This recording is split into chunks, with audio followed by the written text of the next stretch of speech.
ഞങ്ങൾ ഇന്ന് എല്ലാവരും നെഹ്റു ട്രോഫി വള്ളംകളി ടി വിയിൽ കണ്ടുകൊണ്ടിരിക്കുമായിരുന്നു കേട്ടോ, ലൈവാണ്. അപ്പോൾ നമ്മുടെ അരുൺ ഇല്ലേ, റിപ്പോർട്ടർ അരുൺ, അവിടെ ഏതോ പ്രസിദ്ധമായ ഒരു ഹോട്ടലിൽ നമ്മുടെ വാഴയ്ക്കാപ്പം കിട്ടുന്നു, അതായത് പഴംപൊരി. അപ്പോൾ പഴംപൊരി കഴിക്കണം ഞങ്ങൾക്ക്.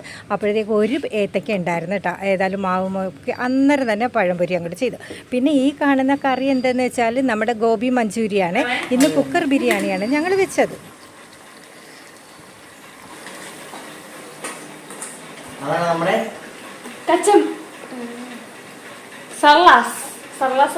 എന്ത് mood? Gobi Manchurian mood. Gobi mood.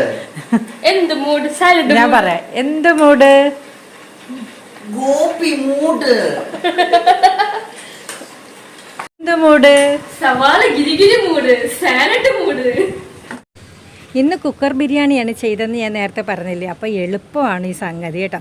ക്യാരറ്റും ബീൻസും സവാളയും പിന്നെ നമ്മുടെ മസാലയും മറ്റേ നമ്മുടെ കറുവാപ്പട്ടയില്ലേ അതും കുരുമുളകും എല്ലാം കൂടെ ചേർത്ത് അരിയൊക്കെ ചേർത്ത് അങ്ങോട്ട് വെച്ച് എല്ലാ പ്രാവശ്യവും വെക്കുമ്പോഴത്തേക്ക് വേഗത്തില്ലായിരുന്നു അരി കേട്ടോ. ഈ പ്രാവശ്യം അതുകൊണ്ട് വെന്തിട്ടാണ് എടുത്തത്. നല്ലതുപോലെ കുഴഞ്ഞൊന്നുമില്ല കേട്ടോ, കണ്ടാൽ കുഴഞ്ഞതുപോലെ ഇരിക്കും. പക്ഷേ കുക്കർ ബിരിയാണി അങ്ങനെയാണെന്ന് തോന്നുന്നു, വെള്ളം എല്ലാം കൂടെ പിടിച്ചല്ലേ എടുക്കുന്നത്. അതുകൊണ്ട് പിന്നെ ഇച്ചിരി നെയ്യും നമ്മുടെ മല്ലിച്ചപ്പും എല്ലാം കൂടെ ഇട്ട് ഞങ്ങൾക്ക് 3 പേർക്കും അങ്ങോട്ട് വിളമ്പി. എന്നിട്ട് ഞങ്ങൾ കടയിലോട്ട് പോകാൻ പോകണം കേട്ടോ. കടയിലൊക്കെ പോയി ഇറങ്ങുന്ന സമയത്താണ് ഭയങ്കര മഴ പെയ്ത്. പിന്നെ ഞങ്ങൾ തിരിച്ച് വന്ന് കോട്ടൊക്കെ ഇട്ടിട്ടാണ് പിന്നെ കടയിലോട്ട് പോയത്.